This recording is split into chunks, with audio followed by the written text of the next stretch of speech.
ಎಲ್ಲ ಪಬ್ಲಿಕ್ ಹೇಳ್ಬೋದು ಇಲ್ಲಿ ಕೂತಿರೋರು ವಾರ್ ಮಾಡಿ ಅಂತ. ಇದು ಇಂಟರ್ನ್ಯಾಷನಲ್ ಪ್ರಾಬ್ಲಮ್ಮು, ಬರೀ ಇಂಡಿಯಾ ಪಾಕಿಸ್ತಾನ ಒಂದೇ ಅಲ್ಲ. ಇವಾಗ ಏನಿದೆ ಅಷ್ಟು ಈಸಿಯಾಗಿ ವಾರ್ ಡಿಕ್ಲೇರ್ ಮಾಡೋದಕ್ಕೆ, ಡಿಕ್ಲೇರ್ ಮಾಡದೇ ಇರೋದಕ್ಕೆ ಆ ಸೀಟ್ ಮೇಲೆ ಕೂತಿದಾರಲ್ಲ ಪ್ರೈಮ್ ಮಿನಿಸ್ಟರ್ ಆಗಿ, ಅವ್ರಿಗೆ ಗೊತ್ತು ಕಷ್ಟ. ಡಿಕ್ಲೇರ್ ಮಾಡಿದ್ರೆ ಏನೇನು ಪ್ರಾಬ್ಲಮ್ ಬರುತ್ತೆ, ಡಿಕ್ಲೇರ್ ಮಾಡದಿದ್ರೆ ನಮ್ಮ ಇಂಡಿಯಾಲಿ ಏನೇನು ಥರ ಜನ ಮಾತಾಡ್ತಾರೆ, ಅದೆಲ್ಲ ಅವರು ಭಾಳ ಯೋಚನೆ ಮಾಡಿ ಕಾಲಿಡಬೇಕು. ಮೋದಿಯವರು ಅಷ್ಟು ಈಸಿಯಾಗಿ ಕಾಲಿಟ್ಟು ಹಿಂದೆ ತಗೊಳ್ಳೋವಂಥ ಮನುಷ್ಯ ಅಲ್ಲ. ಅವ್ರ ಎಕ್ಸ್ಪೀರಿಯನ್ಸ್ ಬಂದು ಅಪಾರ. ವರ್ಲ್ಡಲ್ಲೇ ನಮ್ಮ ಇಂಡಿಯಾ ದೇಶ ಪ್ರೈಮ್ ಮಿನಿಸ್ಟ್ರು ಒಪ್ಕೊಂಡಿರೋದು ಇವತ್ತು ಅಮೇರಿಕನ್ನಲ್ಲಾಗಲಿ ರಷ್ಯಾ ಆಗಲಿ, ಯುಕ್ರೇನ್ಗೆ ರಷ್ಯಾಗೆ ಆಗಿ ಜಗಳ ಆದಾಗ ನಮ್ಮ ಮೋದಿನೇ ಕರೆಸಿದ್ರು. ಏನು ಸಮಾಧಾನ ಮಾಡೋದಕ್ಕೆ ಮೋದಿನ ಕರೆಸಿದ್ರು. ಅಂಥದ್ದಿರಬೇಕಾದ್ರೆ ನಾವೇ ಫಸ್ಟ್ ಜಗಳ ಹೆಂಗೆ ಆಡೋಕ್ಕೆ ಹೋಗ್ತೀವಿ? ನಾವು ಆನೆ, ಅದು ಇರುವೆ, ಯಾವುದು ಪಾಕಿಸ್ತಾನ. ಆನೆ ತುಳಿಬೇಕಾದ್ರೂ ಇರುವೆನ ಯೋಚನೆ ಮಾಡುತ್ತೆ. ಯಾಕೆಂದರೆ ಇಂಟರ್ನ್ಯಾಷನಲ್ ಅಬ್ಲಿಗೇಷನ್ಸ್ ಬರುತ್ತೆ.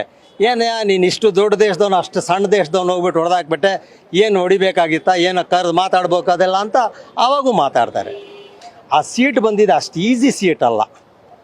ಡಿಕ್ಲೇರ್ ಮಾಡಿಬಿಡು, ಹಂಗೆ ಮಾಡಿಬಿಡಿ, ಹಿಂಗೆ ಮಾಡಿಬಿಡಿ, ಹೊಡೆದಾಕ್ಬಿಡಿ, ಅದೆಲ್ಲ ನಾವಂಥ ಸಣ್ಣ ಜನ ಮಾತಾಡೋ ಒಂದು ಟಾಪಿಕ್ಕು. ಅಷ್ಟೇ ಈಸಿ ಅಲ್ಲ. This is an very big issue ಅಂದರೆ ಅಂಥ ಸ್ಮಾಲ್ ಇಶ್ಯೂ ಅಲ್ಲ. ನಮ್ಮ ಹತ್ರ ಎಲ್ಲ ಇದೆ, ಎಲ್ಲ ಬಾಂಬ್ಸು ಇರ್ಬೋದು, ಬಟ್ ಅದನ್ನು ಹಾಕೋಕ್ಕಾಗಲ್ಲ. ಮೋದಿಗೆ ಒಳಗಡೆ ಕಾನ್ಷಿಯಸ್ ಒಪ್ಪಲ್ಲ. ಎಷ್ಟೊತ್ತು ಅವ್ರ ಮೇಲೆ ಹಾಕೋದು, ಅದಕ್ಕೆ ಭಯ ಪಡಿಸೋನೆ. ನೀರು ನಿಲ್ಲಿಸೋರೆ, ಬೇರೆ ಇನ್ನೊಂದು ಥರ ಹಾಕೋರೆ, ಅದಕ್ಕೆ ಅವ್ರು ಶೇಕ್ ಆಗ್ತಿದ್ದಾರೆ. ಅವ್ರು ಸಣ್ಣದಕ್ಕೆ ಶೇಕ್ ಆಗೋವ್ರಿಗೆ ಆಟಮ್ ಬಾಂಬ್ ಆಗಬೇಕಾ? ಬೇಕಾಗಿಲ್ಲ. ಈಸ್ ಟ್ರೈಯಿಂಗ್, ಏನು ಟ್ರೈ ಮಾಡ್ತಿದ್ದಾರೆ. ಏನಪ್ಪ ಇವ್ರಿಗೇನಕ್ಕೆ ಅಲ್ಲಿವರೆಗೂ ನಾನು ಕೈ ಎತ್ತಬೇಕು?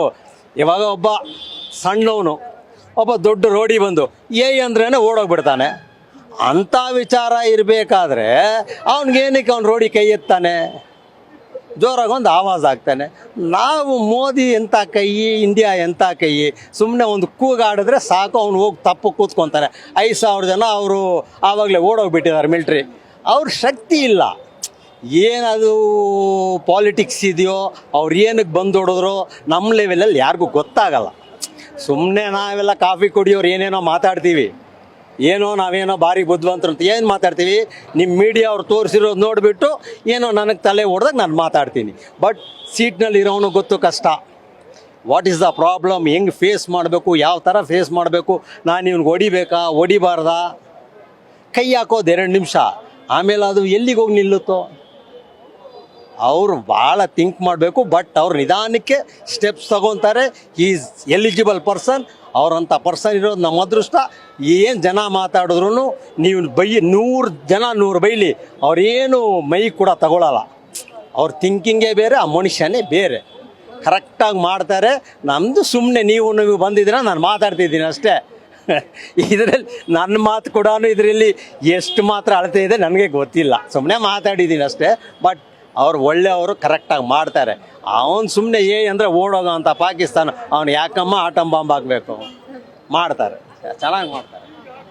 ಸರ್, ಇವಾಗ 2019 ನಾವು ನೋಡ್ಬೋದು ಪುಲ್ವಾಮಾ ಅಟ್ಯಾಕ್ ಅಂತೂ ಆಗಿತ್ತು. ಸೊ ಆ ಟೈಮ್ನಲ್ಲೂ ಕೂಡ ನಮ್ಮ ಇಂಡಿಯನ್ ಆರ್ಮಿ ಸರಿಯಾಗಿ ಪ್ರತೀಕಾರ ಮುಟ್ನೋಡ್ಕೊಳ್ಳಂಗೆ ಕೂಡ ಕೊಟ್ಟಿದೆ.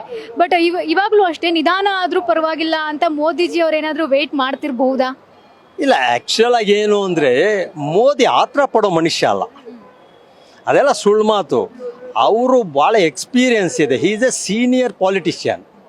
ಸೀನಿಯರ್ ಅಂದರೆ ವೆರಿ ಬಿಗ್ ಸೀನಿಯರ್ ಪಾಲಿಟಿಷಿಯನ್. ಅವ್ರು ಕೆಳಗಿಂದ ಮೇಲಾಗಿರೋದು. ಅವ್ರು ಏಕ್ದಮ್ಮು ಅವ್ರ ತಾತ, ಅವರಪ್ಪ, ಅವ್ರ ಮುತ್ತಜ್ಜ ಪಾಲಿಟಿಷಿಯನಲ್ಲಿ ಇರಲಿಲ್ಲ.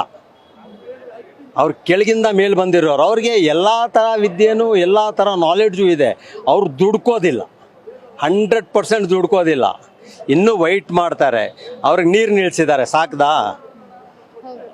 ಮೆಡಿಸಿನ್ಸ್ ನಿಲ್ಲಿಸಿದ್ದಾರೆ, ಆಮೇಲೆ ತರಕಾರಿ ಹೋಗೋದು ನಿಲ್ಲಿಸಿದ್ದಾರೆ. ಇದೆಲ್ಲ ಇಲ್ಲ ಅಂದರೆ ಅವರು ಮುಟ್ಟು ನೋಡ್ಕೊಳ್ಳಲ್ವಾ? ಆಟಮ್ ಬಾಂಬ್ ಹಾಕೋದಕ್ಕಿಂತ ಇದು ಡೇಂಜರು, 100% ಡೇಂಜರ್. ಅಲ್ಲಿರೋ ಪಬ್ಲಿಕ್ ಹೊಡಿತಾರೆ ಅವ್ರಿಗೆ. ನಾವು ಹೊಡಿಯೋ ಕೆಲಸ ಇಲ್ಲ, ಪಬ್ಲಿಕ್ಕೆ ಹೊಡಿತಾರೆ. ನಾಳೆ ಮೆಡಿಸಿನ್ ಸಿಕ್ಕಲಿಲ್ಲ ಅಂದರೆ ಬೋಳಿ ಮಕ್ಕಳ ಹೋಗಿ ಈ ಥರ ಮಾಡಿದಿರಲ್ಲ, ಇವತ್ತು ನನ್ನ ಮಗ ಸತ್ತೋದ, ಮೆಡಿಸಿನ್ ಇಂಡಿಯಾ ಅವ್ರು ಕೊಡಲಿಲ್ಲ ಅಂತ ಪಬ್ಲಿಕ್ ಹೊಡಿತಾರೆ. ಆ ಕೆಲಸ ಮಾಡಿದ್ದಾರೆ, 100% ಸಕ್ಸಸ್ ಆಗ್ತಾರೆ. ವಾರೇನು ಬೇಕಾಗಿಲ್ಲ, ಹಿಂಗೆ ಸಕ್ಸಸ್ ಆಗ್ತಾರೆ. ಅವರೇ ಬಂದು ಕಾಲಿಗೆ ಬೀಳ್ತಾರೆ ಮೋದಿಗೆ, ಕುಚ್ ಬಿ ಕರೋ ಅಂತ. ಏನು ಭಯ ಇಲ್ಲಮ್ಮ, ಇಂಡಿಯಾ ಸೇಫ್, ಯಾವಾಗಲೂ ಸೇಫ್. ಸರ್ ನಾವು ನೋಡಬಹುದು ಯುದ್ಧ ಅಂತ ಬಂದಾಗಲೂ ಕೂಡ ಎಲ್ಲದನ್ನು ಯೋಚನೆ ಮಾಡೇ ಆ ಒಂದು ನಿರ್ಧಾರಕ್ಕೆ ತಗೋಬೇಕು. ಯಾಕಂದರೆ ಮೋದಿಜಿನ ಕೋಟ್ಯಾಂತರ ಜನ ನಾವು ಒಬ್ಬರು ನೋಡ್ಬೋದು, ಆದರೆ ಅವರು ಈ ಕೋಟ್ಯಾಂತರ ಜನರ ಮಾತನ್ನು ಕೂಡ ಆಲಿಸ್ಕೊಂಡು ಒಬ್ಬೊಬ್ಬರು ಭಾರತೀಯನು ಏನು ಅವನ ಒಪಿನಿಯನ್ ಏನಿದೆ ತಿಳ್ಕೊಂಡು ನಿಧಾನಕ್ಕೆ ಯುದ್ಧನೋ ಅಥವಾ ಶಾಂತಿ ಒಪ್ಪಂದನೋ ಅಥವಾ ಅವ್ರಿಗೆ ಸರಿಯಾಗಿ ಪಾಠ ತಕ್ಕ ಶಾಸ್ತಿ ಮಾಡಬೇಕೋ ಮಾಡ್ತಾರೆ. ಈ ಸಂದರ್ಭದಲ್ಲಿ ನಾವು ನೋಡಿದಾಗ ಒಂದಷ್ಟು ಒಪಿನಿಯನ್ಸ್ ಬರುತ್ತೆ, ಇದೇ ಒಂದಷ್ಟು ಪೊಲಿಟಿಷಿಯನ್ ಕಡೆಯಿಂದ ಕೆಲವೊಬ್ರು ಹೇಳ್ತಾರೆ ಏನು ಪ್ರಯೋಜನ ಇಲ್ಲ ಅಂತಾರೆ, ಕೆಲವೊಬ್ರು ಜಾತಿ ಧರ್ಮ ತಗೊಂಡು ಯಾರಾದರೂ ಹೊಡಿತಾರ, ಇದು ನಂಬುವಂಥ ಮಾತ ಅಂತ ಕೆಲವೊಬ್ರು ಹೇಳ್ತಾರೆ. ಬಟ್ ಆ್ಯಕ್ಚುಲ್ ಆಗಿ ಅದಾಗಿರೋದಿದೆ. ಇನ್ನೊಂದಷ್ಟು ಜನ ಹೇಳ್ತಾರೆ ಬಿಹಾರದಲ್ಲಿ ಎಲೆಕ್ಷನ್ ಇತ್ತು, ಅದಕ್ಕಾಗಿ ಇದೆಲ್ಲ ಗಿಮಿಕ್ ಮಾಡ್ತಾ ಇದ್ದಾರೆ ಅಂತ. ಏನು ಅನ್ಸುತ್ತೆ ಸರ್ ಇದೆಲ್ಲ ಕೇಳಿದಾಗ? ಇದೆಲ್ಲ ಸುಳ್ಳಮ್ಮ. ಆ್ಯಕ್ಚುಲ್ ಆಗಿ ನಮ್ಮ ಪಾಲಿಟಿಕ್ಸೇ ಇಂಡಿಯಾದಲ್ಲಿ ಪಾಲಿಟಿಷಿಯನ್ಸೇ ಭಾಳ ತೊಂದರೆ ಕೊಡ್ತಾ ಇರೋದು ಜನಕ್ಕೆ. ಪಾಲಿಟಿಷಿಯನ್ಸೇ ಇಂಡಿಯಾದಲ್ಲಿ ಇವತ್ತು ಭಾಳ ಹಾಳು ಮಾಡ್ತಾ ಇದ್ದಾರೆ. ಇಲ್ಲಾಂದರೆ ನಮಗಿನ್ನ ಒಳ್ಳೆ ದೇಶ ಯಾವುದೂ ಇಲ್ಲ. ಹೆಂಗಾಗಿದೆ ಪಾಲಿಟಿಕ್ಸ್ ಇವಾಗ, ಹೆಂಗಾಗೋಗ್ಬಿಟ್ಟಿದೆ ಅಂದರೆ ಫ್ಯಾಮಿಲಿ ಪಾಲಿಟಿಕ್ಸ್. ಮಹಾರಾಜರ ಕಾಲದಲ್ಲಿ ಇತ್ತಲ್ಲ, ನಾನು ರಾಜ, ನನ್ನ ಮೊಮ್ಮಗ ರಾಜ, ನನ್ನ ತಾತ ರಾಜ ಅಂತ, ಹಂಗಾಗೋಗ್ಬಿಟ್ಟಿದೆ. ಅವನ ಮಕ್ಕಳೇ ಪಾಲಿಟಿಷಿಯನ್ ಇರಬೇಕು, ಬೇರೆ ಯಾರೂ ಬರೋಂಗಿಲ್ಲ. ಅವ್ರು ಕೂತ್ಕೊಂಡು ಒಂದೇ ಫ್ಯಾಮಿಲಿ ಕೂತ್ಕೊಂಡು ಇವತ್ತು ಇಂಡಿಯಾ ದೇಶ ಲೆಕ್ಕಕ್ಕೆ ಬಂದದ್ದು. ಪಾಪ ಅವಾಗ ಏನಕ್ಕೆ ಮಾಡಿದ್ರು, ಪ್ರಜಾಪ್ರಭುತ್ವ ಅಂತ ಮಾಡಿದ್ರು, ಮಹಾರಾಜರನ್ನೆಲ್ಲ ತೆಗೆದಾಕ್ಬಿಟ್ಟು ಇವ್ರು ಮಾಡ್ತಿರೋದೇನು, ಇವಾಗ ಮಹಾರಾಜ ಮಾಡೋ ಕೆಲಸನ ಮಾಡ್ತಿದ್ದಾರೆ. ಅವ್ರ ಮೊಮ್ಮಕ್ಕಳೇ ಇರಬೇಕು, ಬೇರೆಯವ್ರು ಯಾರು ಬರೋಂಗೇ ಇಲ್ಲ.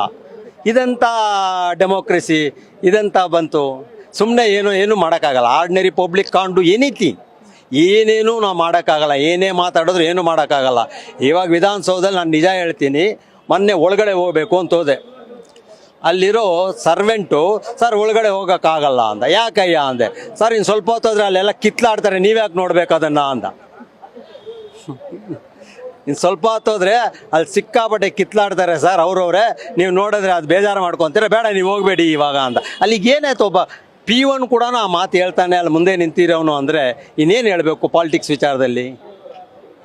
ಈ ಥರ ಇದೆ ನಮ್ಮ ದೇಶ, ಏನು ಮಾಡೋಕ್ಕಾಗಲ್ಲಮ್ಮ. ಇದನ್ನು ದೇವ್ರು ಬರಬೇಕು ಇವಾಗ ನಮ್ಮ ಇಂಡಿಯಾನ ಇಂಪ್ರೂವ್ ಮಾಡಬೇಕಾದ್ರೆ. ಸರ್ ಕೊನೆಯದಾಗಿ, ಈಗ ಇನ್ ಕೇಸ್ ಯುದ್ಧ ಏನಾದರೂ ಘೋಷಣೆ ಆಯಿತು ಅಂತ ಅಂದ್ಕೊಳ್ಳೋಣ, ನೀವು ಯಾವ ರೀತಿಯಲ್ಲಿ ಸಾರ್ವಜನಿಕರಾಗಿ ಸಹಾಯ ಮಾಡ್ತೀರಾ? ಅಮ್ಮ, ಫಸ್ಟು ಏನಾದರೂ ಘೋಷಣೆ ಆದರೆ ಎಲ್ಲರ ಮನೆಗೂ ಒಬ್ಬೊಬ್ಬನು ಬರಬೇಕು. ಯಂಗ್ಸ್ಟರ್ಸ್ ಬರೀ ಮಿಲ್ಟ್ರಿಯವರೊಬ್ಬರ ಮೇಲೆ ಬಿಡೋಂಗಿಲ್ಲ. ಫಸ್ಟ್ MLA MP ಗಳ ಮನೆಯಿಂದ ಒಬ್ಬೊಬ್ಬನ ಆಯಿಸ್ಬೇಕು. ಅವ್ರ ಮಕ್ಕಳನ್ನ ಮೊಮ್ಮಕ್ಕಳನ್ನ ಕರ್ಕೊಂಡು ಹೋಗ್ಬೇಕು ಬಾರ್ಡ್ರಿಗೆ. ಬರೀ ಇಲ್ಲಲ್ಲ ಅವ್ರು ನಮಗೆ ಸೇವೆ ಮಾಡೋದು, ಅಲ್ಲಿ ಮಾಡಲಿ. ಅಲ್ಲಮ್ಮ, ಯಾಕಮ್ಮ ಬರಬಾರ್ದು? ನೀನು ರಾಜ ಅಂತ ಹಿಂದಿನ ಕಾಲದಲ್ಲಿ ರಾಜ ಆಗಿದಾಗ ಏನು ಮಾಡಿದ್ವಿ, ಅವನೇ ಜಗಳ ಆಡ್ತಿದ್ದು ಅವ್ರ ಪ್ರಜೆಗಳನ್ನ ಉಳಿಸೋದಕ್ಕೆ.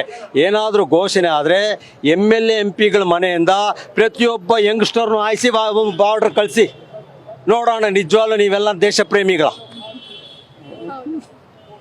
ಆವಾಗ ನಿಜವಾಗ್ಲೂ ಸಂತೋಷ ಪಡ್ತೀನಿ, ಇವರೆಲ್ಲ ಒರಿಜಿನಲ್ ಪಾಲಿಟಿಷಿಯನ್ಸು ನಮ್ಮನ್ನು ಕಾಪಾಡ್ತಾರೆ ಅಂತ.